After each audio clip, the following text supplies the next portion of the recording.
that, Jack? It's Sportsball, everybody. It's Sportsball. It's good to see Where's you. Joel?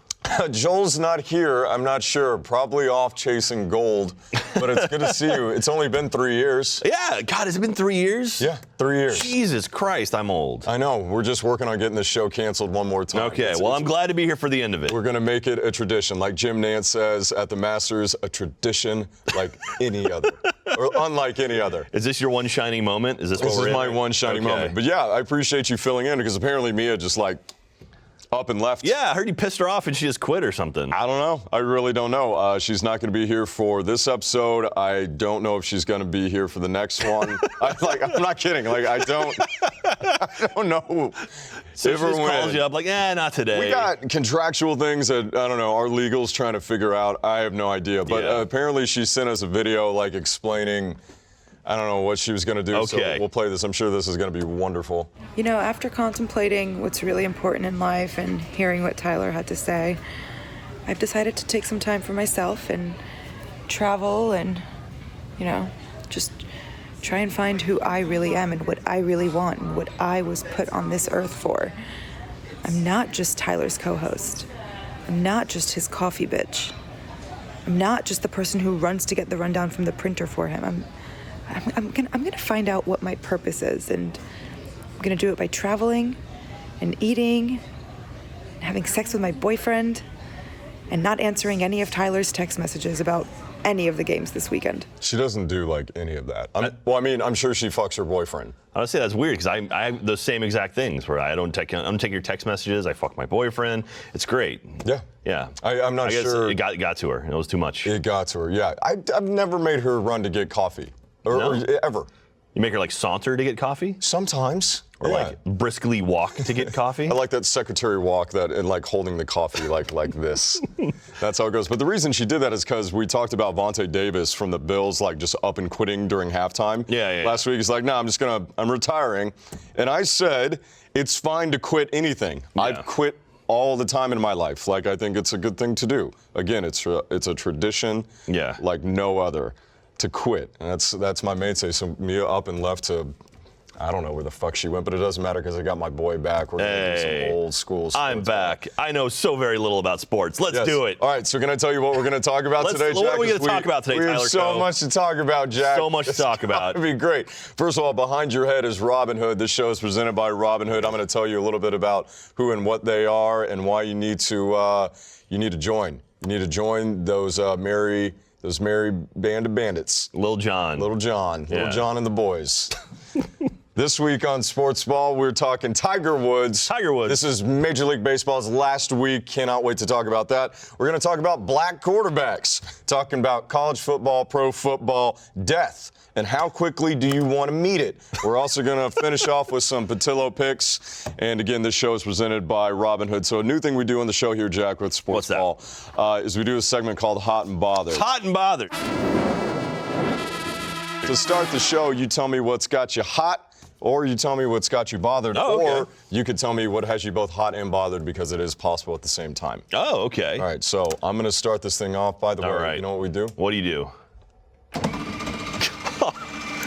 That is the loudest thing. Look at that. Boom.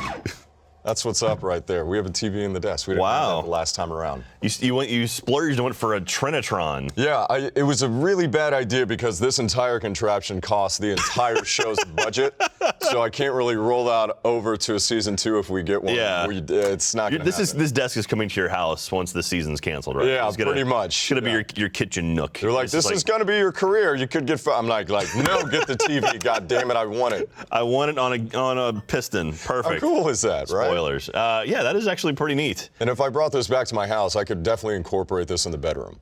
As far as bringing this up, it's 70s style. Yeah. I see it's those therapeutic beds, whatever, that fold and bend you in half. You put your pillow here, you lay down on the table, and it's I can watch TV now. It lifts you up. Or just prop somebody up, have their legs up here. I'm getting too in depth. This is a show for children. All right, so hot and bothered. Here we go. We're going to start it off. Okay. I'm going to start off with one of my hots. My first hot on Sportsball fans right now because we showed up to College Game Day again this week. Nice. By the way, remember when we used to do that? We used to have our guys show up to College Game Day. Hey. So Nathan Walker showed up to the Oregon Stanford game, which we're going to get into a little bit later. Got us a sign. It's a good sign. You know what? I'm not gonna complain about the quality of the sign. Yeah, it is the thought that counts. It's on there. That's what matters. But he's got a sports ball with Mia. Says Taggart is FSU's problem now because that's obviously where Willie Taggart used to be. Was up at Oregon. But I'm hot on that. I'll say this, sports ball fans, 2-1 on the season for showing at College Game Day. I'm going to tell you where you got to go this week. But that's what's got me hot. Nice. You know what's got me hot? What's got you hot? I am hot about skateboard movies. You're seeing more and more skateboard movies. Mid-90s. Where are you seeing skateboard movies? I mean, I see this Skate Kitchen. There's a bunch of new skateboarding movies coming out, like going for that culture of skateboarding back in the day. It's awesome. Like, I kind of grew up in that weird, like, arcadey kind of nerd, sort of outcast sort of culture back in the 90s. Arcades used to be weird, I promise you this. Well, they're even more weird now. I would say they're weirder now. Yeah. I'd say that's a hunting ground for certain people. Well, that's true. But yeah, anyway, there's a movie coming out called Mid-90s, directed by Jonah Hill from Moneyball. He's in that movie. Jonah Hill from Moneyball. Yeah. No, he was. He killed. I like that. He was great. This for is the thin sports Jonah movie. Hill. Yeah, I like this. So he's gotten skinnier now, Wolf of Wall Street. Jonah Hill's awesome. And then Skate Kitchen, which is an awesome skating movie about a group of women in New York City who like are sort of in a skate group. And it's like a weird, like, it's actually like a group of girls that are women, that skate around New York. And someone saw them, was like, I just want to make a movie with you guys. And then made a narrative based around those guys. And Skate Kitchen? Skate Kitchen. Is it because they're in like Hell's Kitchen or they actually skate in a kitchen? I'm not sure exactly. Both are dangerous. It's very, very cool. I'm Skating excited. in New York City sounds like a terrible idea. I was just there this past weekend. Oh, yeah? There's no room to skate. Yeah. You can't skate on the street. You'll die. You have to be really good. So anyway, I'm hot on skateboard movies right now. I'm all in on a movie called Mid-90s because, God, I go back there in my dreams every single night because those were the good days. Yeah, you get the Cowboys going on. Dude, yeah, the Mid-90s were like, I mean, you had Jordan, you had the best of baseball because they were mashing the ball. Oh, yeah. And in football, yeah, you had the Niners, you had the Cowboys. America's team. Oh, God, the Steelers. It was so good. Bills going to 4 straight Super Bowls, didn't win a single one. That doesn't have me bothered. Here's what has me bothered. What's that? Oregon has me bothered. Oregon, what happened this weekend? 17 points up on Stanford. That was your game. College Game Day's there. You have number 7 Stanford on the ropes. They blew it in the last seconds of the game. Stanford goes on to win in overtime. So upset by the Ducks. Yeah. Makes me very sad to see those Ducks lose. Doesn't make you sad though. It does. Yeah. Oregon is one of my favorites. They're strictly Nike, which is me. Yeah. Myself as well. Go Nike. They had this game. I love their quarterback. He's a sunshine guy. Had a monster game. Couldn't close the deal. You think Nike will make like morning gear? Because it seems like every MOURING. Because like it seems like every single game they've got a new outfit, right? Yeah. Like when are they going to start having the ones that's like a response to what happened the previous weekend? They've had some all blacks before. They had like the Darth Vaders for the Rose Bowl remember bag. those. Yeah. Those were sick. But maybe they could have ones that they need to do ones that transform color. Yeah. I don't know if that's legal, but morning like and hypercolor, like 90s style. Yeah, no, like hot it could start off black, but if you start winning, you could activate it to make it gold, and then you're the golden duck or phoenix or whatever, and you rise from the ashes. That's kind of like Mighty Ducks 2, where they started the game in their U.S. outfits and then showed up the second or third period in their Mighty Ducks outfits. Sports confession: never seen Mighty Ducks. Oh my God! Just cancel the show. I don't give a fuck. No, I've seen every other hockey movie. One of the best goddamn sports movies ever. Is it better than Slapshot? No. Is it better than Mystery Alaska? No. Is it better than Miracle? No. Is it better than Goon? No. So at best, it's like the 5th best hockey movie. I don't even know if that's accurate. But Emilio Estevez is in it, so. Emilio. Coach Gordon Bombay. You know what's got me bothered, Tyler? What's got you bothered? Freaking people who say, I'm retired, and then come out of retirement to do shit. Floyd Mayweather and Pacquiao are fighting again. Just fucking retire. Just be done. You don't need to come back. Or just don't say that you're retired. Just be like, oh, yeah, I'm still going to box just once every 3 years or whatever and collect my 9-figure check. Anyway, that's a whole thing. Floyd Mayweather beats women. Yeah. He sucks, and so does Pacquiao. They're two old guys. I don't want to see them box. Yeah. It's boring. UFC has taken over. Pugilism is dead. Absolutely. You know what's got me hot? What's that? You know what's not dead? What's not dead? Tiger fucking Woods. Tiger Woods. He had his hot rod moment. He's back. If you didn't see it, I didn't even watch football yesterday. Yeah. NFL Sunday, I didn't even watch. I was glued to the TV. Tiger Woods taking on Roy. That's exactly what you want to see, is two huge stars on the final day on a Sunday on a tour championship. Tiger got his first win since 2013. 80th win overall. That is a long time to not release for Tiger Woods. He's been pent up for about 5 years. And we needed it. You're right. He had his hot rod moment. I mean, look at the crowds following him. It was insanity. And I'm even more excited because we have more golf coming up. I'm going to talk a little bit more about Tiger Woods because he had to hop on a plane after his first win in 5 years to go straight to Paris. I'm going to tell you why. Yeah, I will say someone's going to be bothered from that is all the people who work on that goddamn course. They're going to be seeing that like, get the fuck off the green. Oh, come on. Like, anyway. Man, you know what's got me hot right now, too?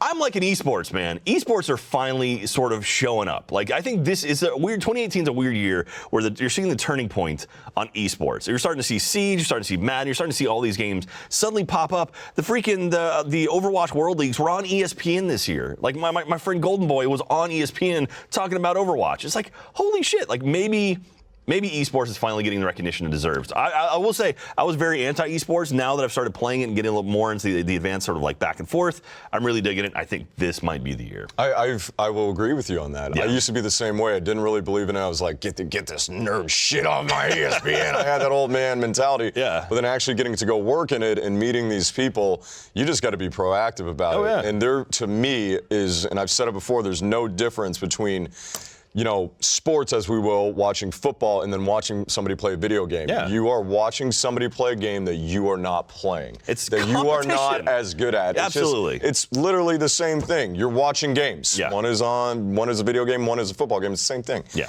Anyways, that's awesome. I'm on esports as well. Good. Like it's that's rising to the top. I will say, watching someone who's like a pro, like something like Rainbow Six Siege, like those guys are playing a totally different game than what I play. Yeah. They're all like robots, man. It's awesome. It's insane. It's fantastic. All right, here's what's got me bothered. What's that? The ACC has me bothered. I don't think they play football anymore in the ACC. We got to drop them out of the Power 5. It is getting ridiculous. Yeah. Not only do you have Florida State struggling with Samford, and Florida State is awful this year, you have Virginia Tech losing to Old Dominion. Old Dominion. Old Dominion, who's like 0-3 on the year so far. Not even New Dominion. And beat the shit out of them. Yeah. They beat them 49-35. That's ridiculous. It's a lot of points. The ACC is so bad this year, and that's going to affect a lot of teams. We're going to talk about that a little bit later on the show, but I'm very bothered by the ACC. Quit wasting my fucking time. That's true.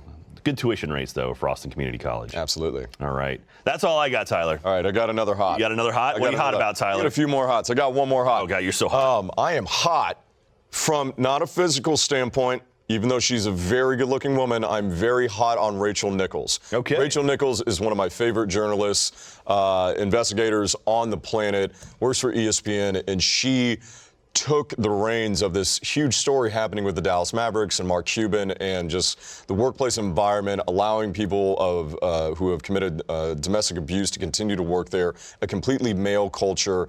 And Rachel Nichols, just go watch this interview because I don't want to speak on it because she just nailed it. Yeah. Go watch her interview with Mark Cuban sitting down and the new CEO of the Dallas Mavericks and just ask every question you want to ask Mark and just hit it, the right tone. Rachel Nichols, you're the best. I love you so much. It's from a professional standpoint. It's nice seeing like an investigative journalist actually like do their job. Like so much kills. now you see so many journalists and politics and all across the board where it's like, oh, I can't ask these questions because I might upset you, and then I won't get another interview in the future. It's like, fuck that, do your job. Yeah, she's doing her job. She wasn't attacking Mark. Go watch the interview. It's journalism 101.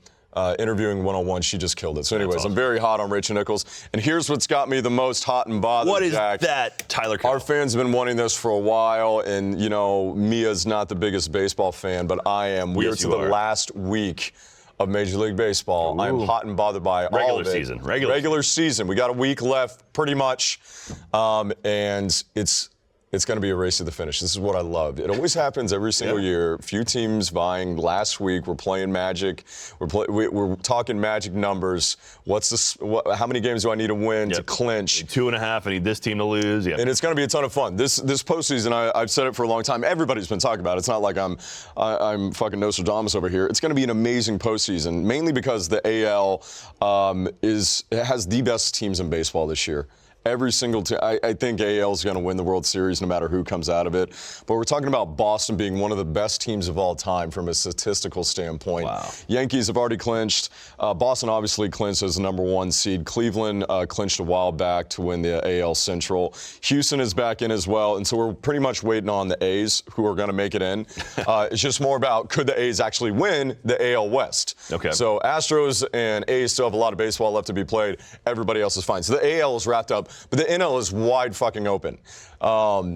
Braves are the only one to clinch in the NL so far. Cubs are going to be there. Brewers are going to be there. Cardinals could possibly be there. The Dodgers are most likely going to be there.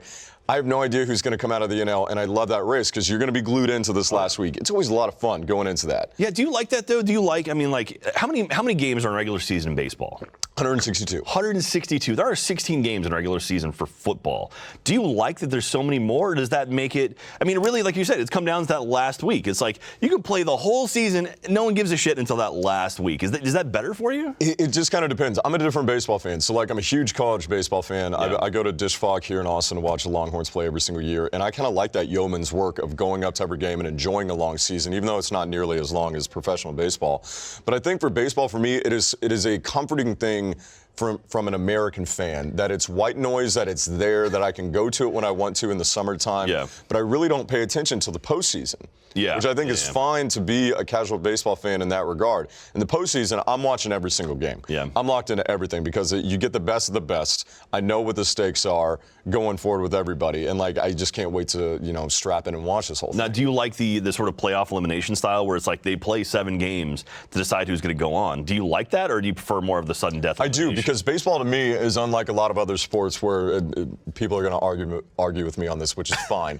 But baseball to me is chess. Okay. And so a 7-game series as far as who we're pitching, when do I go to the bullpen, rotations, everything. Like every little thing that happens in a baseball game, there's something happening every single second of a baseball game that fans might not know about. Yeah. And it's just watching these people make these moves. So, no, I love a 7-game series. Okay. The wild card, though, is a lot of fun because it's one game. Yeah, so yeah. most likely in the AL, it's going to be Yankees, A's. The only thing they have left to decide, I think, is home field, but I think the Yankees are going to get that. Yeah. But 1-game elimination, I'm pulling for Oakland. Yeah. I'd love to see Oakland, Billy Beane back in, make a push to get into the postseason. That'd be nice, man. It is interesting. The thing about baseball that I find is fascinating is the fact that, like, the actual sort of energy of a baseball game, a baseball player plays maybe 2 minutes during the whole game.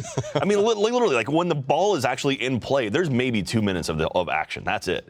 And so, like, other than the pitcher, like, there's guys in outfield who won't do shit an entire game. And it's just like, that's so weird to me. Like, if a pitcher throws a perfect game, no one's doing shit the whole time. Baseball is such a weird Zen-like game. Yeah. You have to be in the moment, and you only get certain moments. There's no more tension in your body than watching a postseason baseball game. Because football, if your team's like running down the clock, like, you know that there's a time limit that this thing is done. Baseball, you have no idea if it's going to break wide open or if it's if you're going to be able to like take it down and win. Like, I mean, bottom of the ninth. I've said it before. Full count, bottom of the ninth. Tying run or winning run on like second or first. Man, you're talking about Rangers a few years back right now, and it's hurting me.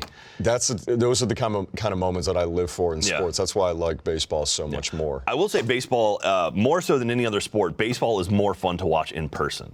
Like baseball, absolutely. I say baseball and hockey, like watching those games, like being in the stadium is so much better than watching on TV. Yeah, football's fun either way, but football I prefer to just sit at home because I can watch other football. Yeah. But baseball on TV is tough to watch. Yeah. Baseball there, it's awesome. By the way, I only went to one baseball game this year.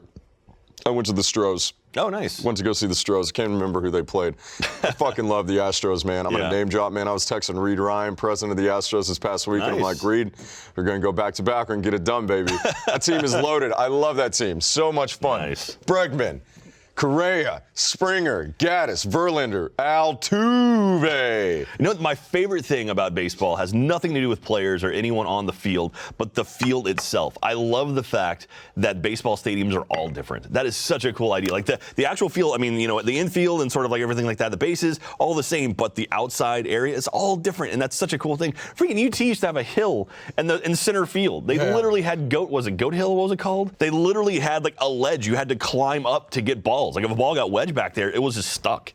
And that was all in play. That's so cool. It's just weird things Anyway, like that. they got to throw goats in the baseball. So anyways, we'll let you know, obviously we're keeping our eye on the postseason. We're going to be talking about that when it gets started. I have no idea who's coming out of the NL. We play math for you right now, but because we do the show on Monday and there's games tonight, plus the show comes out on Tuesday mornings, so you might not see it till tomorrow. I don't want to do the math and be like, Tyler, you get the fucking number wrong. He's 4 into I don't care. Is that the audience right now? Is that what you call it? They're getting mad about the lack of baseball talk, and I've been telling them, there ain't shit to talk about until postseason and this week. And everything's going to get decided, and it's not a daily show, so we can't just talk about every day, how many games your team needs to win or how many games they can't lose for elimination. That's true. Just wait till the postseason. We'll fucking talk about it. That being said, who's going to win the whole thing? It's whoever comes out of the AL, in my opinion. You're saying the Stros, man. Just stick with it. It's so Call it. No, I Call it. love the Stros. Boston is the best team in baseball. I mean, between Betts and Martinez, Stay in Boston. they're the two best in the game right now. However, Cleveland, they have 4 pitchers combined had 200 Ks this year. So you're saying Cleveland's going to go all the way? There's so many good teams. I'll tell you who it's not going to be. I don't think it's the Yankees. I don't think it's the A's. It's either it's Boston, it's Cleveland, it's the Astros. I think it's the Astros coming out. There we go. They've been playing really hot Tyler down the Coe. stretch. Astros are going to take it all this season. Put your money down right now. Or in it could be Vegas. the Cubs. Or it could be the Dodgers. It's not going to be the Dodgers. Okay. I think it's the Cubs coming out of the NL and the Astros. Cubs and Astros in the World Series. Astros taking it in 6 games, 5 games? I feel bad picking against Boston. That's dumb. All right. So if you're in Vegas right now, go ahead and put $20 down on the Astros to win it all. Right now is the time to do it because you could have better odds than once it gets down to the final How shitty is oh man, that's going to be terrible. It would be crazy though. Imagine how awful this series would be if it was Oakland and Boston in the ALCS. That sounds boring. Well, actually, it wouldn't be in the ALCS. It would be the ALDS. But having to go back from Boston to Oakland and Boston to Oakland Distance. is That's a long ways away. That's a long ways away. You know what's not? What's that, Tyler? Following Tiger Woods around the golf course. I don't care how many miles it takes. That was the show this weekend at the PGA Tour Championship.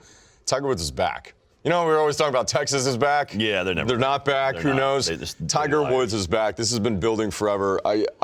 Everybody knows on this show, I'm a gigantic fan. There's something so cathartic about it of watching him finally get it done. Yeah. Finally get it done. Yep. Because I think we vilified Tiger Woods way too much. Yeah. When it was all said and done, it was just a guy cheating on his wife. It's a terrible thing. Which isn't great. Thing. It's not great, but it's not like he was doing anything else that was like this. He's not this horrible person. Yeah. He made a mistake. He should have never got married in the first place. And he owned it too, right? He owned it. Yeah. So get off his fucking back, because his back hurts. He had to have back surgery last year. 4 of them. Yeah, his back's been a mess. Watching him take it down, he was on point all day long, and it's it gets really exciting because one of the more fun things in golf that a lot of people might not know about if you're a casual fan is the Ryder Cup. It's basically like the World Cup of golf, where the Europeans take on America, and they both have 2 teams comprised of Europeans and Americans, and they face off in golf. Okay. It's awesome. Match play, whatever. They play different. It's I don't know. It's scrambles, match play. I don't fucking know. It doesn't matter. Just watch them win. This year, it's going to be really enticing because both teams are stacked. Tiger's back on. The name recognition for this stuff is going to be off the charts. I mean, you look at the American team. Does this not get you excited? Ricky Fowler, Big Dick, Dustin Johnson, Brooks Koepka, who's on one of the best golfers in the world, 2 majors out of the past 4. Phil Mickelson, he's fat, but he can hit the ball. You got Jordan Spieth, this UT boy right there. Jordan Spieth's he better fucking bring it during the Ryder Cup. He has not been playing well. Justin Thomas, Bubba Watson, Webb Simpson, Patrick Reed, who I cannot fucking stand, but he's an amazing golfer, and you got LT Gray. I mean, our team is stacked. Stacked. This guy's got a big dick. Dustin Johnson, Big Dick Johnson. You ever see that thing on a windy golf course just flapping in the wind? That's how he locked down Paulina Gretzky. You know he's married to Wayne Gretzky's daughter. Ah, nice. It was a total smoke show. They had a little issue with Coke. I think it's fine now. Yeah, they're more to Dr. Pepper now. Coke is becoming very common. It's making a comeback. I don't do cocaine. Yeah. But it is very prevalent. Anyways, that's the American team. Loving it. Bryson DeChambeau, he had a rough day yesterday. What does captain's pick mean? There's 4 or 5 captain's picks. So 4 captain's picks. Some of these are like you get in just because of rankings or wins, and then our captains, like, they pick these players. Like Tiger was not even in consideration for the Ryder Cup this year until he had the year that he had. So that's why he's. So who's the captain of the team? It's kind of like what would you call it? Remember in college football for the BCS, they weren't the automatic qualifiers. Oh, okay. So that's basically like those were the other picks. So that's how that works. And the European team filled with people that I just can't fucking stand. You got Rory in there though. Rory, I don't like Rory McIlroy. You don't? He's okay. I was very disappointed in him yesterday that he didn't give Tiger a run for his money. Yeah. He faded automatically, started off the day terrible. I think he bogeyed the first hole. But Tommy Fleetwood, he's awesome. Sergio, whatever. I don't like Henrik Stenson. I don't like Justin Rose. I don't like Ian Poulter. Molinari's okay. He's the first Italian to win a major this year. That was pretty cool. I'm fine with that. I like Thornbjorn. I don't like any of these guys. Anyone who has an O with a slash through it in their name, I'm all for. Justin Rose is going to be the leader of the pack in that one. That's going to be a fun one to watch. Anyways, Ryder Cup, I'm excited for that. Yeah. Goddamn Europeans, goddamn foreigners, going to take them down. Playing it in Paris, which is awesome. Oh, really? Nice. Can you imagine all those guys running around in Paris? Yeah, a lot of baguettes. I would say, if you're in Paris right now, hide your wife. Hide your crepes. Tiger Woods in town. I was going to say. I think he learned his lesson. I think he's like, I'm happy to be here. I don't think so. No? He's dating somebody right now. I don't know who it is, but I'm just saying.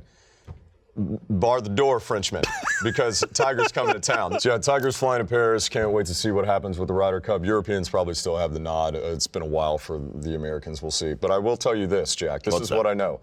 I know this. Tiger Woods is a black man.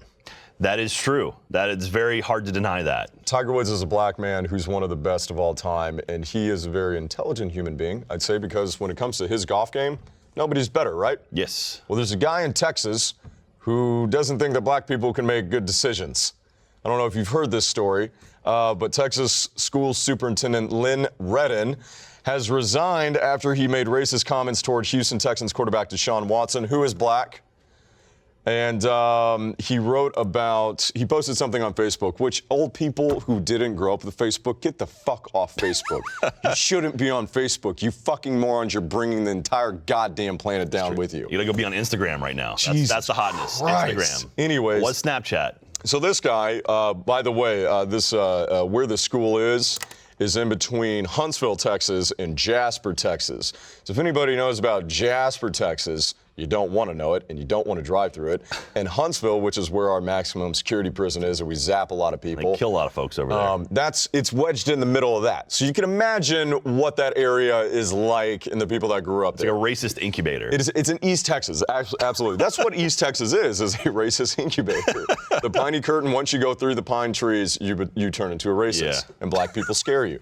So he posted on Facebook after the Texans lost to the Giants, or Titans, excuse me, and it was last play of the game, Deshaun, running around, ran the clock out, thought he had more time. He, completed a pass and winds up like no time left to even get a last-second heave up. So he was mad about that, and he said, that may be the most inept quarterback decision I've seen in the NFL. When you need precision decision-making, you can't count on a black quarterback. That's not good. That's dumb. That's not good, That's Lynn. dumb. Yeah. So Lynn is proposing that black quarterbacks can't make decisions on the fly. Yeah. So for the Texans, Deshaun Watson being a black quarterback, who, by the way, before he got hurt last year, was on his way to winning Offensive Rookie of the Year. He was setting the league on fire. It looked great. Having a bit of a sophomore slump this year, it happens. It happens to everybody. But I thought for Lynn, we could kind of go back and see like some of the other quarterbacks that he might have forgot about that aren't black that have played for the Texans. Because if my memory serves me correctly, as an expansion team that turned around or showed up in 2000, they've had nothing but white quarterbacks. And I don't remember the last time the Texans went to a Super Bowl with one of their white quarterbacks and just torched the league. Do we remember who all has played for the Houston Texans. It was like 9 quarterbacks over 3 seasons or something like that. We had David Carr. Oh, yeah. He really wasn't the best. Big, bad David Carr. What about Matt Schaub? Yeah. Oh, that was the guy that they passed up Peyton Manning for to keep on the team. He didn't really work out. Remember Sage Rosenfels? No, when he went flying through the air? He was another dinger of a quarterback. They had Matt Leinart. I'm naming all white guys right now that just have been those great leaders, great decision makers for the Texans. Yeah. This shit is so stupid. We don't need to make a bigger deal out of it than it already is because we obviously know this guy's a moron. But it's insanity to me to be like, my question for him is not like, obviously you're racist. I knew where you grew up. You're a dumbass. Like, with the times. But like, what football didn't you watch growing up? You're an old man. Did you not watch Donovan McNabb? What about Steve McNair, Warren Moon, man. Tommy fucking Frazier in the 90s when 95 Nebraska, arguably the greatest team of all time, one of the best ever to play the game. Vince Young, Michael Vick, Cam Newton, Michael Bishop. Yes. The list is like gigantic. So it makes you wonder with this guy, like, does he live, and it wouldn't surprise me because I know where this place is like, does he live in a bubble where he's only watched like Texans football his entire life? Well, yeah, I mean, he's 18 years old? I mean, and that, like, who writes that? Who finishes that comment at Facebook, hits post, and is like, this is going to be work. That was what I wanted to do today. And if you wonder why this country is the way it is, he is a superintendent. That's not a principal. It's not a teacher. That's a higher grade deciding for a lot of things what happens in that area. That's good. I'm sure a lot of people and a lot of his friends on Facebook like that fucking comment. Yeah. That is low-hanging fruit. That's not all of Texas, everybody. I promise you. I promise you. And I for one, like... You're safe in Austin. I mean, I was just about to say, like, I for one would like a black quarterback. Yeah. I miss Vince Young. VY, man. VY. Yeah, VY's decision-making was so bad. He's probably one of the best college football players of all time. I mean, like top 5. He's so stupid that he beat USC on the last play of the game on Matt Leinart. Matt Leinart, who went on to go play for the Houston Texans. Yeah, Vince was just terrible. Like, his instincts on the field were brutal. I mean, he only went 30-2 as a starter. He lost 2 games for Texas. Yeah. Idiot. What a fucking loser. How dumb is that guy? How did he even get on campus? I think Tyler's being sarcastic right now. I can't tell. Fucking morons. You can tell because the thing on the side of his head. And all I can think of is like, great.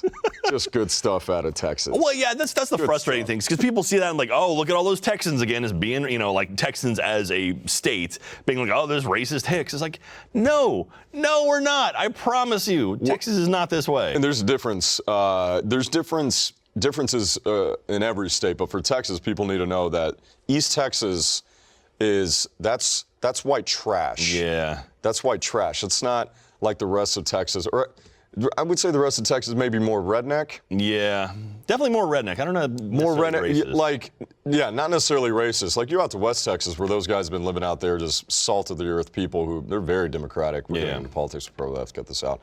But like East Texas. You can leave it in. Why East not? Texas is where you go into like deliverance territory. Yeah, you got to like towards Orange and all that area. And Google Jasper and Google Vidor, Texas. Oh, Vidor.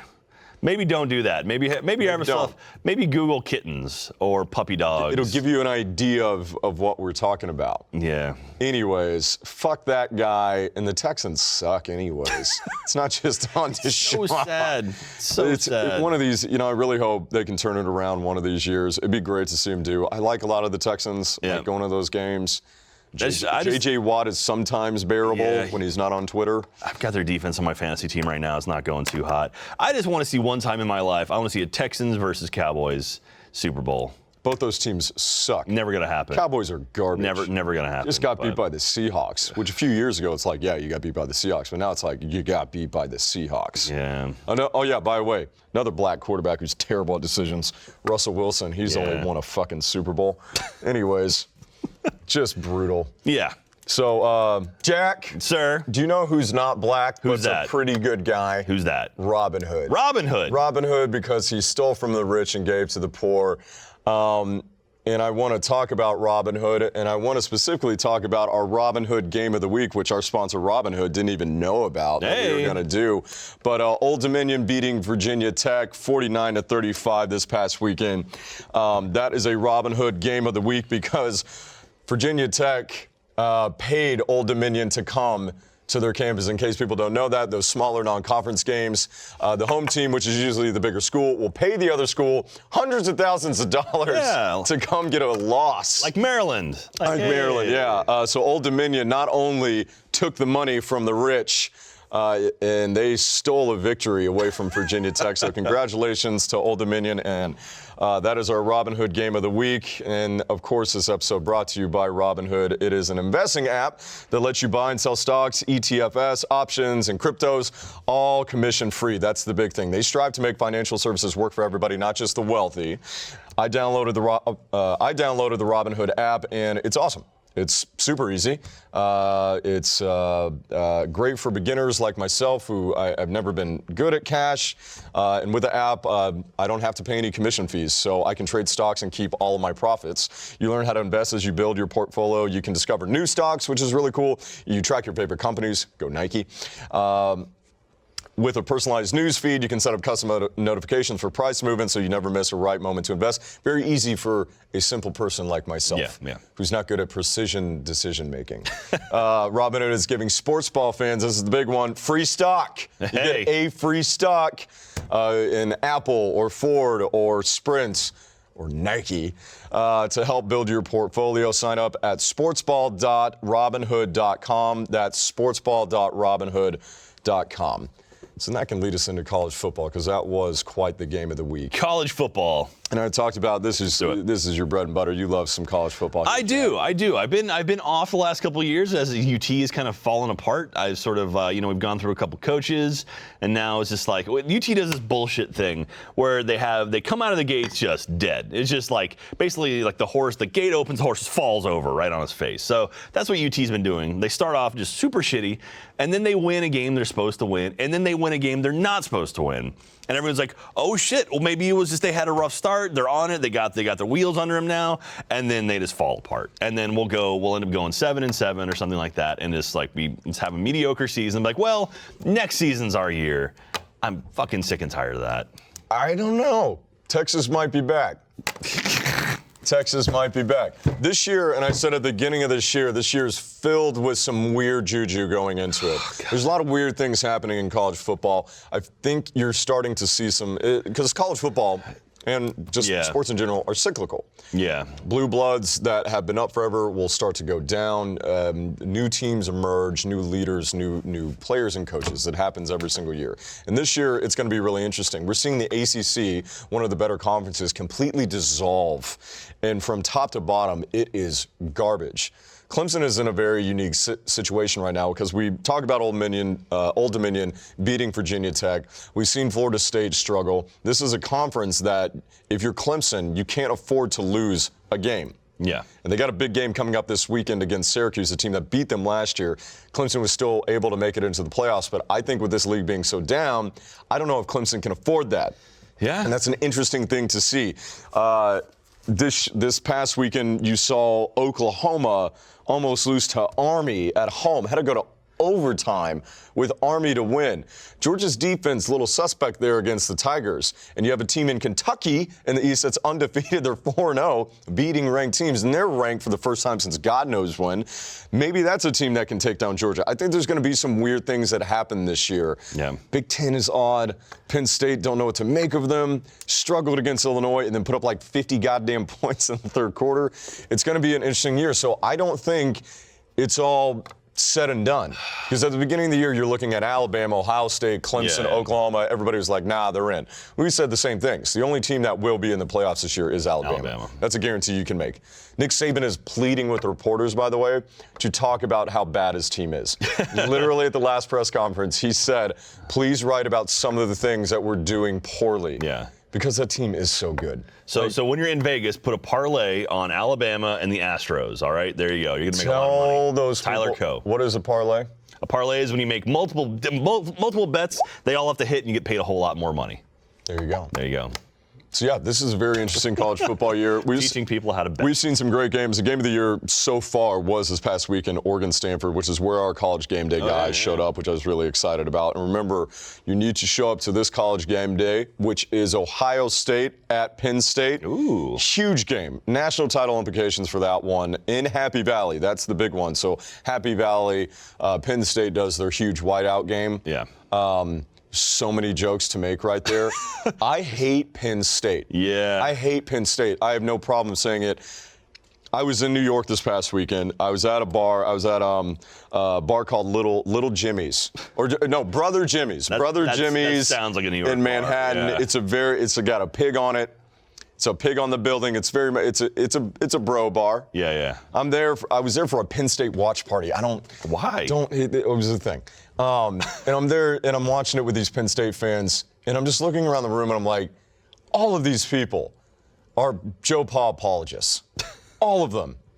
They're so diehard. Yeah. If that ever happened for a school I rooted for, like I didn't go to Texas. If that happened at Texas, I don't know if I'd root for the Longhorns again. Yeah. Obviously, we know it's not the kids on the field. Like, it's not their fault. It's not a lot of other people's faults. It's not the fans of the team. I just couldn't do it. Yeah. It's odd for me to do. Baylor University will forever fucking hate them. Yeah. Forever. I don't care what they do. They're the worst. I hate Penn State. I hate you. I hate you and your whiteout. I hate your stupid school. Joe Pa, I hope, is rotting in hell. Because I don't even have to hope he is. Yeah. If there is a hell. I don't know if there's hell. You're making me question my own existence in religion. Yeah. Which I don't have. But I hope I want to believe in God so Joe Pa can be in hell. Because he's that bad of a guy. It's true. I fucking hate Penn State and I hate Ohio State. It'd be great if the world just opened up at a huge hole. It's the big maw. Just fucking sent both of those universities into the abyss That'd below. make for good TV. I'll tell you that. That would be great. Nobody would give a shit either. Well, Urban Meyer, done. Later. Penn State, done. No more pedophiles. You're the fucking worst. Penn State is the A&M of the North, Jack, if you will, because State College is in the middle of nowhere. It's like 2.5 hours outside of Pennsylvania. Yeah. It's a nothing town. It becomes one of the bigger cities in Pennsylvania when all these and Penn State fans are so much like A&M. They are just backwoods hicks from Pennsylvania. Whenever we think East Coast, we think, Metroplex. Yeah. Very urban and sophisticated, if you will, and massholes or whatever. But so much of New England is terrifying. Yeah. The East Coast is terrifying people because you have all of them literally on the East Coast. Yeah. But the rest of Pennsylvania, the rest of New York, those are places you don't want to go to. Yeah. They're very scary. Have you been to those scary places? I've never been to Western Pennsylvania. I have been to the scary places. Why? I've done some things, seen some stuff, traveled the lands. I've seen the darkness that spreads across, and there's a lot of darkness out there. Anyways, I fucking hate Penn State. He's like the fucking gunslinger or something. I hate both of these schools so much. I cannot understand how much I hate both these schools. So you're rooting for Ohio State then? I'm rooting for Ohio State. Okay, there we go. Because I want to see Ohio State fall. I'm rooting for like an upset like Iowa beating them because that'll happen. You never know. Kirk fans pull some magic. But yeah, what are you looking forward to? No, I don't want to talk about that. College football. Dude, honestly, at this point, I'm just enjoying any sort of game I can have fun watching. I will say, seeing UT win, I mean, obviously, I'm a fanboy about UT. I'm a homer, and I like watching them not be shitty. It makes me happy. But also, it's like that nagging feeling of like, this isn't real. Like, this isn't real. Like, something is wrong with the other team because we're not this good. You see Sam, like, Ellinger, whatever the fuck his name is, just, like, watching. It's like, oh, okay, yeah, he's making a couple good plays, but then he's, like, watch the Maryland stuff. Like, what the fuck was going on with that? Like, is that actually us? Is Maryland better? Like, maybe everyone sucks? Like, I don't know. I think everybody's just trying to figure it out. I don't have no idea who's going to make the playoffs except for Alabama, which is exciting. It's nice to know. Again, bet on Alabama. If you're in Vegas, put some money on Alabama right now. It's probably like even money at this point for them to win the championship. I don't know, man. Them Tigers and LSU Tigers, our namesake of the show, St. Les Miles, they're number 5 in the nation right now. Polls don't mean shit, but Coach O's got that team rolling. They're not that good. Yeah. But they are going to be good, and they are good. And that logic makes sense in college football. Listen, you need to bring a sign to college game day. Even though when you're in this hellscape that is Pennsylvania. Even though I want the stadium to implode and get sunk into the ground, I need you to show up to college game day. Bring a sign. I will personally give you $50 extra on our $100 that you get. We give people $100. Do you really? Yep. Oh, this man. So you're bribing people now. Yeah. What you're doing? Okay, Yeah, got it. That works. This man won $100 for showing up to College Game Day with a sign, took a picture of it. You can win $100 too. I will put an extra $50 if you have a good one-liner about Urban Meyer on your sign, or a great, like, you can't say fuck, but if you put Joe Pa, Sandusky, or pedophiles on blast, I will give you an extra $50 for your sign. Can you have like the ghost of Joe Pa, like somehow, like maybe, I don't know. I'm trying to figure out some horrible thing to do on a poster. But I don't know, like the devil busting his kneecaps. Do they, hell? or like the Ghostbusters showing up? Do they have like people who inspect the signs at these games? They do. I showed up. I've been to a few College Game Days in my time. I showed up to Texas Ohio State in '06. Mm-hmm. I put like Buckeye Pride on the top of my sign with a picture of Maurice Claret. He was going through a tough time. Herb Street saw my sign and laughed, but they didn't let me into that one. I also brought one to Texas Tech, and I had a sign that said, and I tried to sneak it.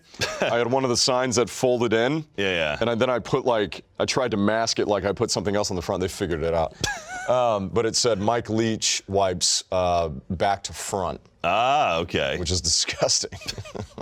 I don't think he does that. We can start that rumor. Mike Leach wipes back to front. It's true. I don't want to make fun of him. 100% true. I fucking miss Mike Leach in the Big 12 so much. Anyways, they'll steal your signs. So yeah, you can't have anything totally inappropriate, but people will get good ones in there. Yeah. It's one of the best traditions of all time. That's good. So I want to continue this one. We are 2-1 on the year. Ohio State, TCU, you guys fucked up last time, but it was a Jerry World, so it wasn't on a college campus. Okay. I can understand. And I don't like either one of those schools either. But this one, need y'all guys to show up. Happy Valley. There's going to be like 200,000 of you there. Show me the whiteout. It's true. Put it on your sign. Give me a pedophile joke or a screw Urban Meyer, $50 extra from me personally. I will personally Venmo you so you can have my personal information. Wow. Steal my shit, ruin my life. Dox the shit out of you. It's over. Based on a sign. What is docking? Doxing. Wait, D-O-X. doxing. I know. Docking that's a whole other thing we can get into. That's a different show. I think that's always open, right? That's a different show. We can't talk about docking. Doxing. There you go. Doxing. Yeah. And then dachshund is a dog. It's the wiener dog. That's a very similar word for three very, very different things. You could dox a dachshund who's docking. That'd be interesting. There you go. Say that 3 times fast. You want to know what shit? I do. You want to know what shit? I don't know what a tackle is anymore in the NFL. I don't know what a legal tackle is. I think if you touch a quarterback who has the ball above his waist or below his waist, you get a penalty. I'm pretty sure that's what it is now. I saw a great NFL meme where it said, this is now a legal hit. This is the proper hit on a quarterback, and it was a mom putting her baby down in a crib, which is basically what it is now. No, that would be targeting, actually. Apart from all the NFL news, you want to talk about a league that's in disarray. The Patriots lost to the Lions last night, 23-10.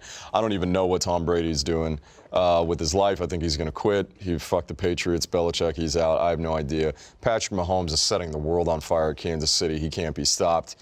Everything's gone backwards. The Bills beat the Vikings like 27-0 or what? I don't even know. Cleveland won a game. Cleveland has a better record than the Patriots and the Cowboys. Not that the Cowboys suck, but like the Browns have a better record than the Patriots. That's insanity to me. Just wrap the show. End it right now. Steelers are like taking have trade interest with Le'Veon Bell, so he might get shipped away. That team was a Super Bowl contender at the beginning of the year. I don't even know what's happening. It's crazy.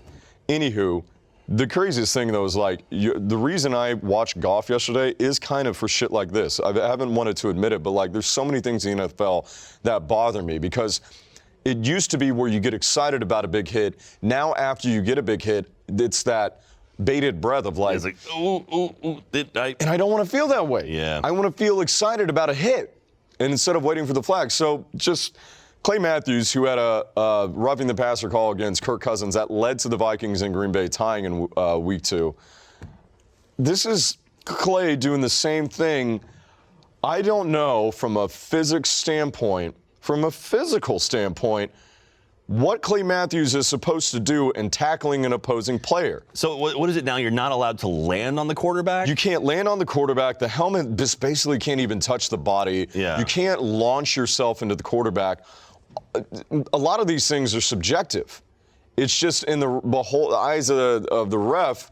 And you watch this play, and I'm sorry, but you got to tell me how. It's like, what could he have done? His helmet went to the side of his shoulder. He wrapped up his body. You look at slow-mo. Clean hit. He's trying to get to the outside. He's not driving him. He's just hugging. That is physics and falling down on a guy. And you see Clay try and get his hands off him as soon as possible.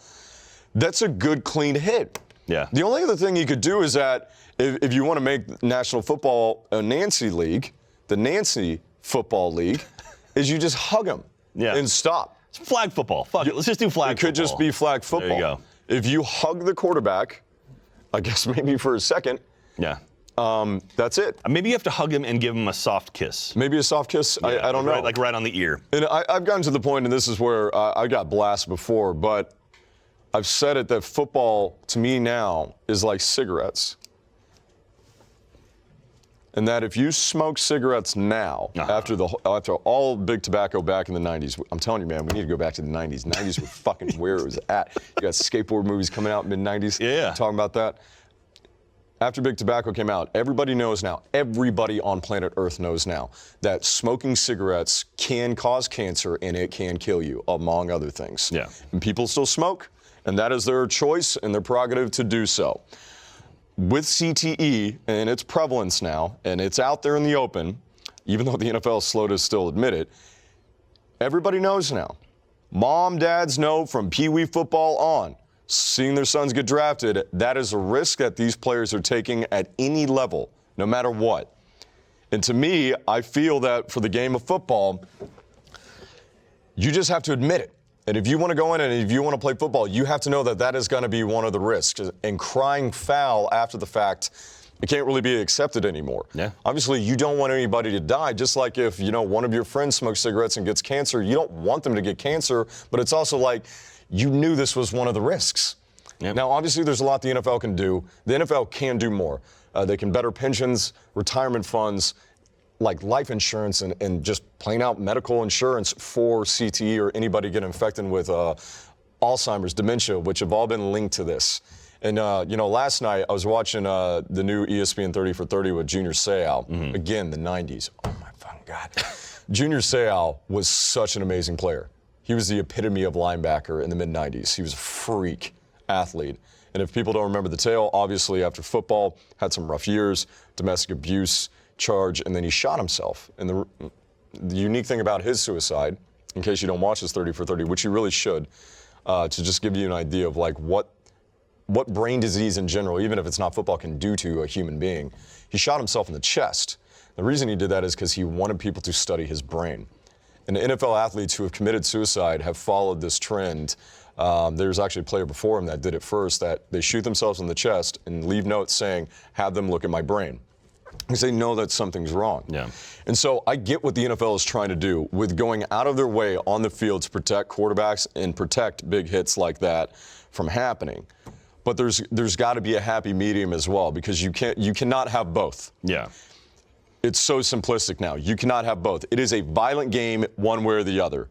Period. Even if you're not tackling, those offensive linemen, defensive linemen, every single play. Every play it happens, you're not going to be able to stop that. So you have to fully admit that this game causes a terrible disease, a brain disease, or you just quit doing football and, like you said, play flag football. You cannot have both. Yeah. Tackling causes this stuff. Even if they're not vicious tackles, it can still lead to that. Yeah. So either make it better for the players and have the players sign away their rights saying, you knowingly are going into a game and playing a game that could kill you. And if you're cool with that, let's play some football. And then let's get back to what football used to be. Well, I mean, that's like race car driving. Like you go out there on a track with a bunch of other like giant vehicles that can crash into each other. There's a chance you could die. I mean, a lot of professional sports, that comes into play. Well, maybe not a lot, but a few professional sports that comes into play, and you take that responsibility every time you step out there to participate. Dale Earnhardt dying was very, very sad, and it was a tragedy, but it wasn't like, oh my God, how did he die? It's like, well, that's like you said, it's one of the risks. Yeah, but if you want non-contact sport, go bowl, go play some darts. Well, if I had a kid, shoot some pool. I hope I never have a kid, but if I had a kid, I would not let them play football. Yeah. I don't think I would. Yeah. I would push them more towards baseball. I'd push them more towards soccer, not only for their health, but mainly to make money off my children. Because baseball and soccer pay so much more That's money. true. You have longer careers. Yeah, that's true. We got a team in Austin FC. They're coming to town. I'm excited about that. Maybe. I don't know if that's... They mind it's still getting held up in Ohio. Fucking Wahlberg. Fucking Columbus. Mark Wahlberg. God damn it. What does Mark Wahlberg got to do with Apparently he might be buying Columbus FC or whatever the fuck it's called. Columbus Crew. So, yeah, it's a whole issue now. I'm sorry, Mark Wahlberg. Okay. The Departed is one of the best comedies ever. It's not a Comedies? drama. No, it is not a drama. That is a comedy. That movie is fucking hilarious. Every single line is so over the top, ridiculous Boston. Are you kidding me? Mark Wahlberg in that movie? Alec Baldwin in that movie? Yeah. Every line. It's hilarious. Patriot Act. What, you smoke? You don't smoke? You one of those health freaks? Go fuck yourself. Like, he's money in that movie. I don't know if I'd call it a comedy, though. Anyways, you know what's comedic was Mark Wahlberg saying if I was on one of the Flight 93, I would have stopped the terrorists. Yeah. Fuck Mark Wahlberg. He knows how to fly a jet. Fuck Mark Wahlberg. That's ridiculous. Anyways, so that's, I don't know, that's where I stand watching that documentary and just seeing these hits. They're trying to figure it out, but I think they're not spending enough time. They're putting Band-Aids on a wound that is hemorrhaging. The pendulum swings back and forth, where it's way too much, not enough, way too much, not enough. And at some point, they got to find a happy medium where it's like, okay, we can still play the game. You're still going to take hits, but you can't just like annihilate someone who's like, you can't blindside, snap someone's neck. It needs to be benefits, and yeah, you can continue to make the game better, but tackling isn't going to stop. It's a part of football. And again, going back to the 90s, hold on to the past as long as you can, folks, because it's going to be better than the future, no matter what era you lived in. Football is never going to be the way that you and I grew up with. Yeah. At the height of it and the height of the NFL and college football becoming this gigantic entity, it'll never be the same. You look at the hits back in the day that people took. Oh, yeah, decleaters that would kill people. My God. Yeah. Seriously, go watch the ESPN 30 for 30. Junior Seau is killing people on the field. Killing people. That's the way it used to be. Maybe not literally, but oh my God, the hits. That was last Boy Scout where they killed people on the field. Yeah. Oh man, that's unbelievable. All right, that's gonna be it for the show, but we got to wrap it up with one of our favorite segments. What's that? Pitlow picks. The Pitlow picks. It's not even your last name. That's true. I don't even know where that came from. I think you fucked it up somehow back in the day. We fucked it up. And then I was like, screw it, whatever. I was like, what? And then it became a whole thing. It's he misspelled it on the sheet, I want you to know, by the way. Your name. Known this guy for like 5 years. Your name could go 2 T's. 2 T's, 2 L's. Come on, man. You could accomplish your last name with 1 T. That's my point. That makes it Pattillo. I'm Pattillo. How Spanish do I look? Zero Spanish. Exactly. Jack. So that's why there's 2 T's. Are you Spanish? No. Are you some sort of Spanish? I'm so white. All right, let's do some picks. Let's do some picks. Here's what I got for you. I don't have any picks. I know. Oh, you've got the picks. I got the picks. Okay. I got the picks for you. How's it my picks if you've got the picks? I'm going to tell you what the picks are. Who are our picks, Tyler Coe? We're going straight college football. Straight college football. Cute, because it's a huge week in college football. Probably the biggest of the years from rank standpoint, playoff implications, everything else like that. Always huge weeks. Talked about this earlier. We're going to start it off. Syracuse taking on number 3 Clemson. The Qs pulled the upset last year. Clemson still made the playoffs. Like I said, I don't think Clemson can make the playoffs if they lose. Syracuse is 4-0. Barber's got them going up there at the Carrier Dome. What do we like? Syracuse is going to be 4-1 after this weekend. Syracuse is going to drop. Clemson's going to take them down. I think Clemson steps up for this game. I believe Clemson steps up. I think they have found their quarterback in Trevor Lawrence, who looks like sunshine out of Remember the Titans. This guy is lean. He's tall. He has got a whip for an arm. Taking that job from Kelly Bryant, who, great leader, a lot of experience. Trevor has more upside. And looking at the ACC, they got a little bit of room to experiment. Ain't no mountain higher. That's right. All right. Number 12, West Virginia. Number 10 in some polls, taking on number 25, Texas Tech, who's back on the scene. This is white trash versus plains trash. All right. Appalachian trash, if you will. I just drove through Lubbock. That place smells. It smells like cow shit. And it's in Lubbock, right? It is in Lubbock. I'm giving Tech the one up just because it's a home game for them. So I think Tech's going to take this whole thing. Tech is looking good, putting up a lot of points. They took it to Oklahoma State last week, and I did not see that coming. Yeah. However, in my opinion, In your opinion. West Virginia is not only going to beat Texas Tech, but West Virginia is going to win the Big 12. They have the best quarterback in the nation, Will Grier.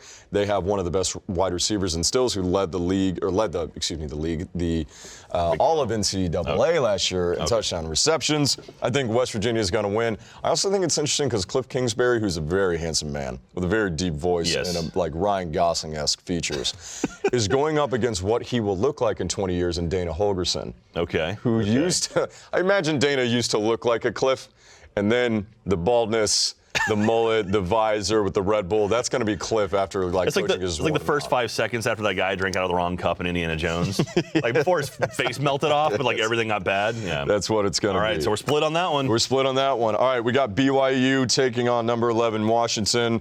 We got the Mormons versus the Huskies. BYU making some noise this year. Beat Wisconsin at Camp Randall. Huge upset. One of the biggest so far this year. BYU is always a tough draw. There are always people that don't have alcohol or drugs in their system. You can't trust anybody like that. Yeah. But do they have a chance against the Huskies at home, Mr. Chris Peterson? The Storm and Mormons versus the Huskies. I'm going for the Huskies, man. I like Washington. I like that area. It's a good place. I think the Huskies are going to take this one. Miles Gaskin, one of the most electric players in the country. Jake Browning, one of the most talented, experienced in the country. I like Washington at home. We're going Washington. Right. We're going Huskies. Even. All right, now we got number 19, Oregon, taking on number 24, California. Not high in the Pac-12 at all this year. And Oregon, this could be a trap game. You never want to make one loss turn into two. You never want one loss to turn into two. Oregon with a heartbreaker against Stanford at home. Now they go on the road to California, to Berkeley, weird town. San Francisco sucks. Oh, come on. San Francisco's awesome. Too many homeless people. There's homeless people in the airport make me mad. They have a yoga studio in the airport. They do. It's disgusting. They do.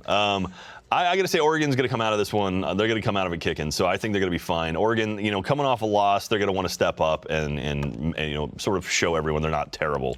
And so I'm going Oregon on this one. I think Herbert and the Ducks are going to fly high in this one. They need to. They have a better offense. They need to get it done. Let's go Ducks. All right, the team that escaped that game, number 7, Stanford taking on number 8, Notre Dame. Leprechauns versus the trees.